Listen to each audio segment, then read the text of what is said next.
سلام، امیدوارم حالتون عالی باشه. تو این ایام اربعین و سوگواری امام حسین حتما یاد امام زمان هم باشید و برای ظهور ایشون هم دعا بفرمایید.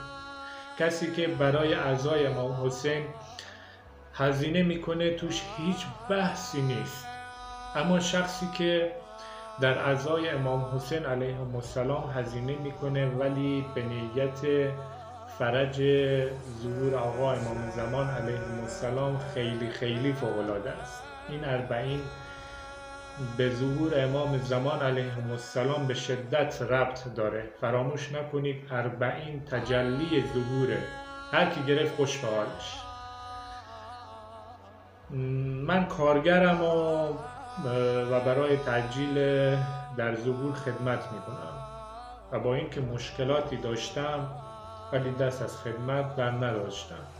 شما هم میتونید به نیت تعجیل در ظهور امام زمان علیه السلام هزینه کنید تو این ایام. لطفاً برای ظهور هیچ کوتاهی نکنید. دمتون گرم. یاد امام زمان هم باشید.